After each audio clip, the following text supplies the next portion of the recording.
Assalamualaikum warahmatullahi wabarakatuh. Saudara-saudara mahasiswa, dalam kesempatan ini kita akan mempraktekkan penggunaan PJBL atau Project Based Learning. Suatu model, strategi atau pendekatan pembelajaran yang berorientasi pada produk. Seperti kita ketahui, Kurikulum 13 mengamanahkan supaya pembelajaran itu harus menghasilkan sesuatu. Jadi itu satu, bahwa PJBL digunakan merupakan amanah Kurikulum 13.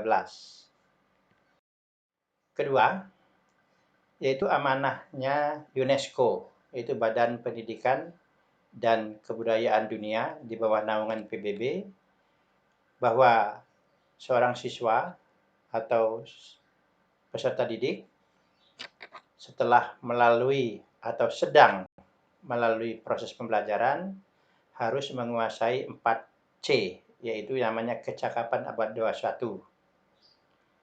Yang pertama adalah communication, collaboration, critical thinking, dan creative thinking. Keempat ini merupakan satu kesatuan dalam satu kerja kelompok.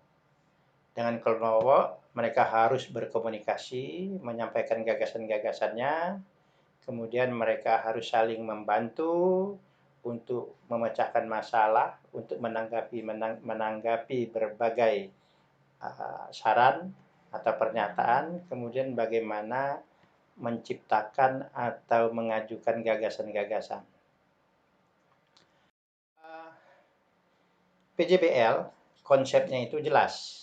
Seperti saya katakan tadi, pembelajaran menggunakan proyek ya sebagai kegiatan inti. Proyek di sini berbeda dengan proyek yang biasa. Proyek bukan PJBL. Kalau proyek yang biasa itu proyek diciptakan menggunakan materi yang telah dipelajari. Sedangkan pada PJBL, proyek tersebut digunakan sebagai dasar untuk pembelajaran. Sehingga sintaksnya PJBL itu, pertama itu setelah mengamati satu masalah, dia harus mengajukan pertanyaan mendasar. Setelah pertanyaan mendasar diajukan, dia harus merencanakan satu kegiatan, satu proyek untuk menyelesaikan masalah tersebut. Dan penyelesaiannya yang ketiga itu harus dijadwalkan sedemikian rupa sehingga tersusun dengan baik dan anggota kelompok terlibat secara optimal. Sedangkan guru harus memonitor peserta didik dan kemajuan proyek tersebut dengan cara mengajukan pertanyaan-pertanyaan, membantu seperlunya, dan yang selanjutnya adalah siswa itu menguji hasil proyeknya, hasil pekerjaannya, dan yang terakhir adalah mengevaluasi pembelajaran, mengevaluasi pengalaman yang telah mereka peroleh dalam PJBL. Kemudian sekarang kita akan terapkan PJBL itu dalam satu materi yang KD-nya 3.2 dan 4.2. Ini merupakan materi kedua kelas 7 SMP. Ya. Oke. Yaitu kita lihat di sini Bapak Ibu, saudara-saudara sekalian, ada gambar apa di sini? Ya. Ada ibu-ibu dan bapak-bapak yang mempunyai berat badan tertentu khusus. Kemudian bapak-bapak yang terlihat di sini. Kemudian ada seorang ibu yang mendorong suaminya mungkin itu.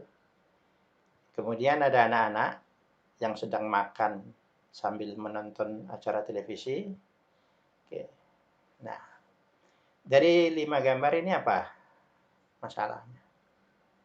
Ya, kita sepertinya sepakat bahwa ada kegemukan atau obesitas. Ya. Dan obesitas itu perlu kita bantu. bukan hanya dibicarakan, tapi dibantu. Kalau dia ingin memang dibantu. Ya. Nah, dari gambar ini masalahnya satu yaitu kegemukan, obesitas. Kemudian apa itu obesitas? Nanti saudara akan baca, ya, ada bahannya di Banajar nanti. Kemudian apa penyebabnya? Nah, kalau kita lihat tadi itu, di sini ada gambarnya, itu makan yang tidak terkontrol, sementara kalori yang diasup itu tidak dikeluarkan secara optimum. Jadi penyebabnya makan. Nah, dari penyebab inilah kita akan mengatasinya. Jadi ibarat sakit kepala, jangan diobati dengan Panadol. Obatilah penyebabnya. Jadi kalau sakit kepala itu karena lapar, ya obati dengan makan. Kalau sakit kepala itu ya sebabkan kurang tidur, ya tidur obatnya, bukan Panadol. Demikian juga di sini. Penyebabnya apa? Adalah makan berlebihan. Mengatasinya bagaimana?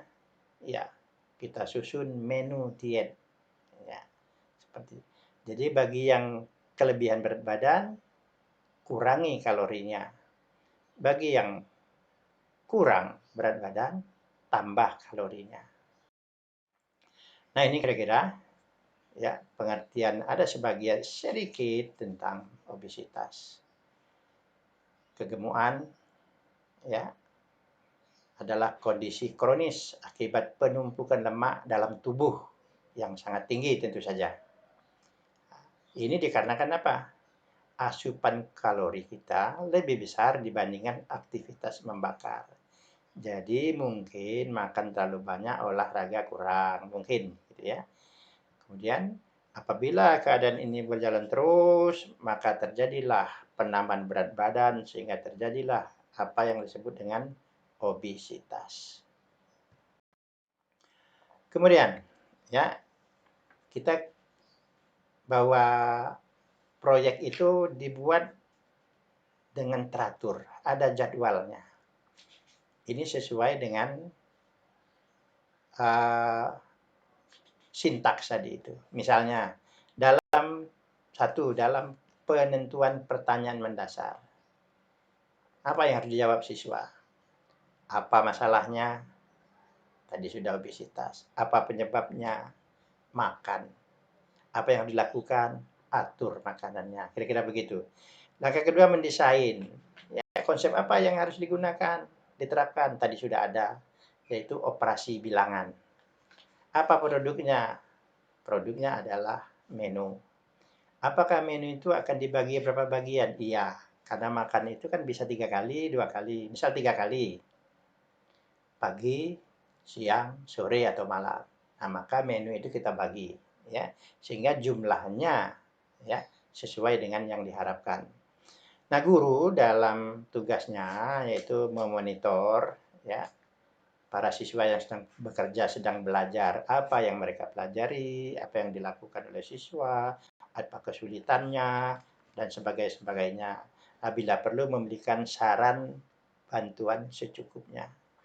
Kemudian setelah mereka selesai dengan menunya, menu dietnya, dengan segala hitung-hitungannya, itu diperiksa kebenarannya.